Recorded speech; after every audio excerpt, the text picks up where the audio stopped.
At 75, the last thing I expected on a Friday night in December was the Cincinnati wind, slicing through my coat like it held a personal grudge against me. Snow hammered down from the dark sky. The cold sank deep into my bones. I stood frozen on the front porch, my arthritic hands trembling uncontrollably. These were the same hands that just 6 months earlier had crawled across the basement floor to repair their broken water heater. But tonight, those hands belonged to an unwanted old man being thrown away like garbage. The deadbolt clicked shut behind me. Edwards, my son, had just slammed the door in my face. He could not even look his own father in the eye. He simply turned away. The Maplewood house fell silent. The very house I had spent an entire lifetime working to pay off now stood warm and bright behind that locked door while I remained outside in the blizzard. At 75 years old, I watched my own son close the door on me as if I were nothing more than an inconvenient reminder he wanted erased. What he did not know was this: that door closing would become the greatest blessing of my life. Welcome back to Dad's Revenge Real Life. Grab a drink, some snacks, get comfortable, and remember this: the people in these stories always had the chance to do the right thing. They simply chose otherwise. Leave a comment, subscribe to the channel, and stay with me until the end because this story delivers a satisfaction you will never forget. Through the narrow glass panel beside the door I could still see the warm glow of the living room. Hazel, my daughter-in-law, stood there with her arms crossed and a smug smile curling across her face. She looked victorious. To her, she had finally succeeded in removing the burden from her perfect little life. Edward stood nearby with his head lowered in silence. His weakness cut deeper than any knife ever could. Snow gathered across my silver hair. Wind screamed through the porch railing. I tightened my grip on my worn leather bag. Inside was not much. A few faded shirts, an old family photo album, and a secret I had buried for 30 years. They believed I was a broke old man, a parasite, a useless relic with nothing left to offer. Hazel wanted my room converted into a yoga studio. Edwards only wanted to keep his wife happy. To them I was broken furniture waiting to be discarded. Neither of them had the slightest idea what I truly owned. Pain shot through my knees with every movement. I clenched my jaw and kept walking. I refused to cry. The tears would have frozen on my face anyway. Step by step I disappeared into the snowstorm. The door to my old life had just closed. But another door, the one leading to truth, consequences, and revenge, had finally begun to open. I walked through the snowstorm, every step sending sharp pain through my body. My swollen knees burned from the freezing cold. But the physical pain meant nothing compared to the ache inside my chest. My mind drifted backward through the years. 3 long years living with my son and daughter-in-law. It was never truly a home. It was a silent battlefield. A place where I suffered death by 1,000 paper cuts disguised as hospitality. Do you know what a paper cut feels like? It looks tiny, hardly any blood at first, but it stings with a pain far sharper than expected. That was Hazel's specialty. She never screamed at me, never hit me. Instead, she slowly murdered a father's dignity with coldness, contempt, and quiet cruelty. At first it was subtle, the exaggerated sighs in the kitchen whenever I walked in, the angry clatter of dishes against the counter. Hazel constantly complained about the smell of my medicated oil, saying it polluted the clean air of her modern home. Then there was the armchair in the corner of the living room. It was the only chair that eased the pain in my back. One afternoon, Hazel bought a massive decorative plant and placed it exactly where the chair used to be. She said nothing. She simply looked at me and smiled. That smile told me everything. You do not belong here. Little by little, I became invisible. They spoke around me as if I were outdated furniture waiting to be hauled away. Edward saw all of it, every insult, every humiliation, but he always chose silence. And silence can be just as cruel as the person causing the pain. I endured it. I kept quiet for my son's sake. I did not want to destroy his marriage or bring chaos into their lives. I accepted cold leftovers for dinner. I accepted hiding away in that cramped, freezing attic room. I convinced myself that if I stayed obedient and caused no trouble, perhaps they would eventually show me kindness. But greed and selfishness have no bottom. The more I endured, the bolder Hazel became, until one unforgettable afternoon. I had walked toward the kitchen to pour myself a cup of warm water, but as I reached the doorway, I froze completely. Voices drifted from inside, and the words coming from my daughter-in-law's mouth turned the blood in my veins to ice. Behind my back, they had already prepared a cruel plan for me. Hazel's sharp voice echoed from the kitchen while I stood frozen in the dark hallway. Cold air crept up from the hardwood floor, but my chest felt even colder. She was holding a stack of bills, the papers rustling in her hands like evidence in a trial where I had already been found guilty. A presentation of my worthlessness. Hazel listed every expense with cruel precision: my medication costs, the increase in grocery bills because of one extra mouth to feed. She told Edwards that the money being wasted on me should have been spent on their children instead. Then she reached the subject that truly enraged her: me. She slammed her hand against the table when she mentioned the time I gave advice about raising my grandson. She called me an outdated old man who loved controlling people. She said she refused to let a parasite poison her child with old-fashioned thinking. And Edwards, he stayed silent. I could hear the exhaustion in my son's sigh, but not once did he defend me. Not once did he speak up for the father who had spent an entire lifetime sacrificing everything to raise him. Hazel then introduced her solution. She called it a care facility. Such a polished phrase for something so heartless. The way she described it made my stomach twist. She talked about sending me away the same way someone stores unwanted junk in a warehouse and locks the door behind it. According to her, putting me in a nursing home would free the family from stress. I stood there in silence while my heart tightened painfully inside my chest. Every word from my daughter-in-law pierced my dignity like needles. I had given them this house. I had sacrificed my youth, my health, and my entire life so they could live comfortably. And now in their eyes I was nothing more than a burden collecting debt and wasting space. Anger and bitterness surged through me. I could not keep pretending to be invisible anymore. I decided to walk into that kitchen. I wanted to look both of them in the eye. I wanted them to see exactly what they had become. But the moment my hand touched the doorknob, Hazel said something else. Something so cold, so cruel, that I suddenly realized her hatred for me went far beyond anything I had imagined. I shoved the door open hard enough to make both of them jump. Hazel fell silent instantly.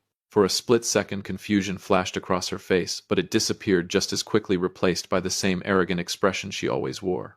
Edwards lowered his head toward the floor. He could not even face his father's eyes. Deep down he knew exactly what he had become. A coward. I stared directly at my daughter-in-law and asked her to repeat what she had just said. I asked whether she had any conscience left at all. Silence swallowed the warm kitchen, but none of that warmth belonged to me anymore. Hazel showed no remorse. Instead, she stepped closer, fury burning in her eyes. "Get out, you useless burden!" Her voice exploded through the room, shattering the final fragile piece of hope I still carried about the meaning of family. She ordered me to pack my things immediately. She said she did not want to see my face in that house for another second. I turned toward Edwards. I waited for something. A single word. A protest. A hand reaching out to stop me. But my son stood there motionless, like a statue carved from stone. He had made his choice, and his choice was cruelty. My dignity was crushed beneath their feet, but I refused to beg. I turned around and walked back toward my attic room. I picked up my old worn travel bag. The truth was, I had prepared that bag 15 years ago. Ever since my wife died, I had known this day might come someday. I knew how quickly human hearts could change. I stepped out of the attic for the final time and walked through the living room. No one stopped me. No one followed. I opened the front door and stepped directly into the raging snowstorm. The wooden door slammed shut behind me. At 75 years old, I officially became homeless. Snow buried my footprints almost immediately as I wandered through the frozen streets with nowhere to go. But beneath the pain, beneath the humiliation and heartbreak, something else had already begun growing inside me. A plan. They believed they had finally removed a burden from their lives. What they did not realize was this: they had just activated a ticking time bomb. And when it exploded, the peaceful little world they had built on greed and betrayal would collapse right in front of them. Snow fell harder with every passing minute. The small town disappeared beneath the freezing darkness. I kept walking through the storm, each step feeling like punishment.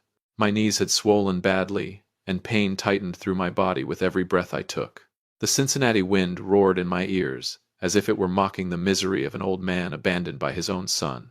I could not keep going. My entire body trembled violently from the cold. Snowflakes clung to my eyelashes, blurring my vision until the world became nothing but white shadows and streetlights. Finally, my legs gave out beside an old car parked along the curb. I collapsed into the snow. The freezing steel brushed against my skin, but it still was not as cold as the human heart. I leaned against the tire and stared at my frail hands. Hands hardened by a lifetime of labor. Hands that had built a future for a son who now treated me like garbage. Growing old does not destroy a person through great tragedies. It destroys them through countless small humiliations. I had survived losing my beloved wife. I had survived losing my health. But what finally broke me was the cruelty of the people I once called family. They treated me like I was invisible. They threw me into a snowstorm like a bag of trash, convinced I would quietly die somewhere forgotten and alone. They believed I had nothing left. That part made me almost laugh. Slowly, with trembling fingers, I reached into my coat pocket and pulled out an old flip phone. The screen glowed weakly in the darkness. I searched through the contacts until I found a number I had not called in years. A man from my past. The only person who truly knew who I was. I pressed the call button. The ringtone echoed softly through the silent street before someone answered. Hello.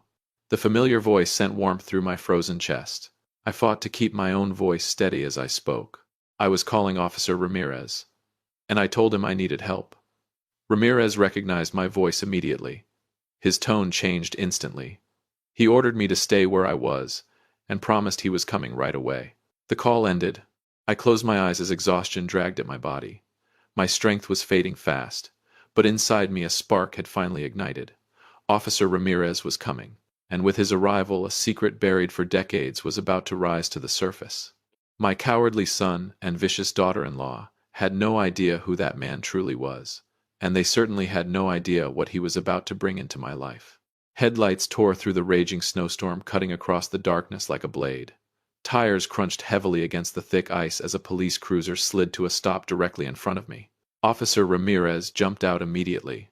The moment he saw me sitting there in the snow, panic flashed across his face. He rushed toward me, grabbed my arms, and helped me to my feet. Without hesitation, he removed his heavy winter coat and wrapped it around my trembling shoulders. For the first time that night, I felt warmth. Ramirez guided me into the patrol car. The heat from the vents slowly eased the agony inside my frozen joints.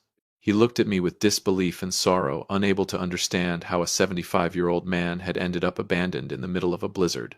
But with Ramirez beside me, I finally felt safe. Our connection went back decades, all the way to 1994, the year my wife died. That was the year I lost Violet, the woman I loved more than life itself. During the darkest days of my grief, a young police officer named Ramirez stayed beside me when almost everyone else disappeared. He helped me through funeral arrangements, paperwork, and the endless silence that followed losing the person who held your soul together. Over time, we became something more than friends. Ramirez became the only living person who knew the truth about my life. As he drove through the storm, he glanced at me through the rearview mirror and quietly asked about Edwards and Hazel. I simply shook my head. Some betrayals are too painful to describe out loud.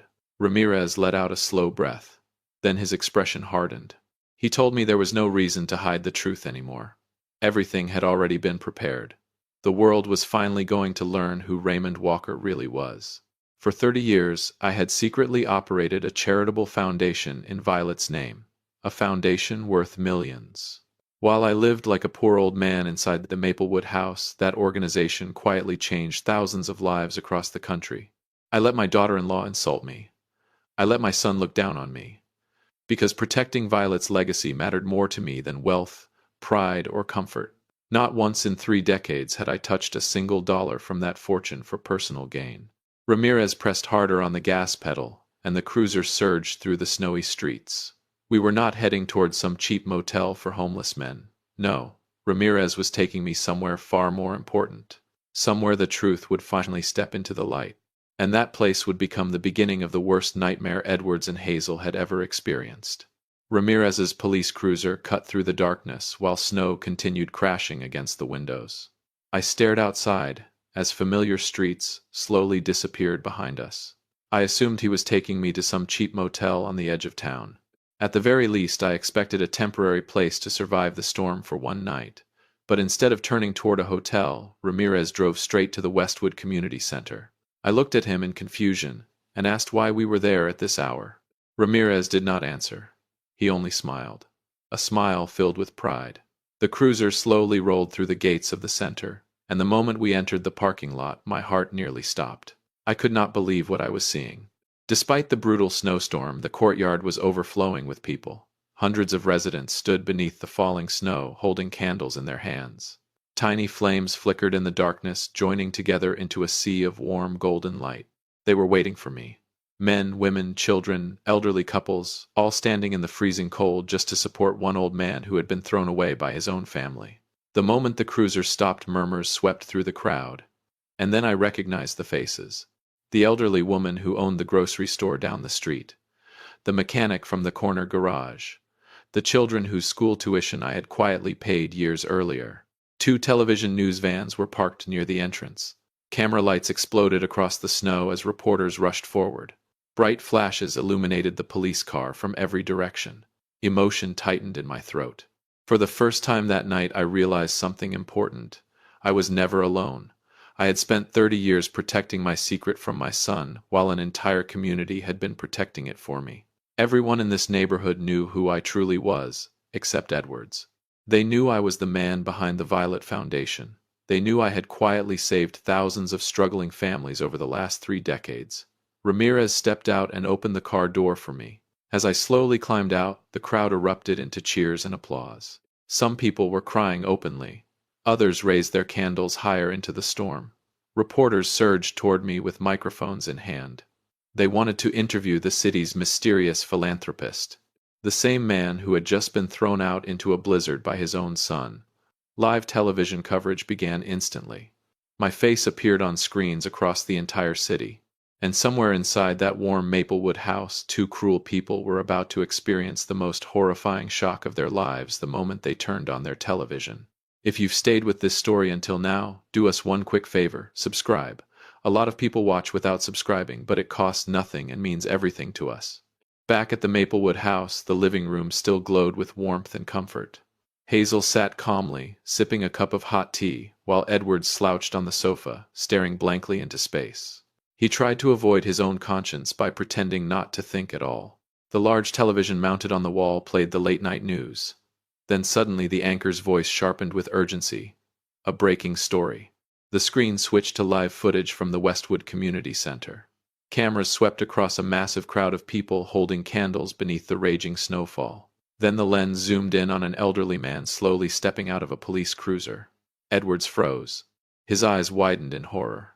Because the man on the screen was me. The chyron beneath my face read, Raymond Walker, founder of the Violet Foundation. Hazel's teacup slipped from her fingers and shattered across the hardwood floor. The woman who had called me a useless burden was now watching the 11 o'clock news, discover that the burden had secretly funded half the city for 3 decades. Shock quickly turned into terror. Edwards stared at the television, like he had seen a ghost rise from the grave. The news anchor continued speaking, revealing details about the Violet Foundation, a charitable organization worth tens of millions of dollars. They talked about scholarships, shelters, food programs, medical aid, and countless community projects funded quietly over the years. Then came the final blow. The foundation's owner also possessed multiple properties across the city. And that owner was the old man they had thrown into a blizzard. Edward sprang from the couch in panic. He barely managed to throw on his coat before rushing out the front door like a madman. Snow and wind slammed into him as he ran through the streets. The storm now sounded less like weather and more like judgment.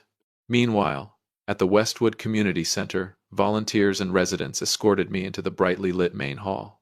Officer Ramirez remained at my side like a shield. Reporters crowded near the entrance while cameras continued broadcasting live across the city. Then suddenly, the glass doors burst open. Edward stumbled inside, breathing hard, covered in snow from head to toe. His face was completely drained of color.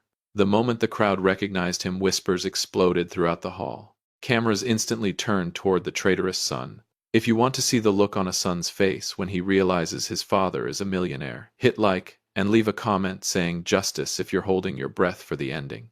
Edward stared at me with trembling lips. He took a hesitant step closer, and for the first time in years, all his arrogance had vanished. In its place was pure fear, pure desperation. He opened his mouth to call me Dad, He even reached toward me as though he wanted to grab my sleeve and beg for forgiveness in front of millions of viewers watching live from home. But I never said a word. I looked at my own son with eyes colder than the Cincinnati winter outside. Then I turned away. Without acknowledging him, I motioned for Ramirez to open the door leading to the executive office in the back hallway. Panic flashed across Edwards's face as he hurried after me. What he did not know was this. Behind that office door waited a truth far more devastating than money. A truth connected to his dead mother's legacy. And once he learned it, his entire world would collapse forever. The executive office door closed behind us, instantly shutting out the noise of the crowd and reporters outside. Silence filled the room. Only 3 people remained inside. Me, Edwards, and Officer Ramirez. Edwards stood frozen in the center of the office, breathing heavily. Snow melted from his hair and dripped down his pale face. His frightened eyes scanned the room until they suddenly stopped on the massive portrait hanging on the far wall, his mother. Violet stood smiling in the painting, dressed in a golden gown, radiant and elegant. The portrait had been taken on our 10th wedding anniversary, back when happiness still lived inside our home. Edwards stared at the painting. Then he looked at me. His knees nearly gave out beneath him. I slowly walked behind the large wooden desk. In that moment, I was no longer the broken old man hidden away in the corner of a living room. I stood tall, shoulders straight, my voice firm and commanding when I finally spoke. I never spent a single dollar of that inheritance on myself. The words hit him like a hammer. I explained everything. The money had always belonged to a massive trust created by Violet's family decades ago. Before she died, Violet devoted her life to helping struggling families throughout the city. When cancer took her from us, she passed that mission to me. And I made a promise to her grave. I would protect that legacy until my final breath. I looked directly into my son's eyes. Do you remember my old worn-out coat, Edwards? Do you remember Hazel complaining about grocery bills? Do you remember the attic room? My voice hardened. I lived like a poor man on purpose. I wanted my son to build his own life without relying on wealth. I wanted to know whether he would still honor his father when there was nothing to gain from me. And now I finally had my answer.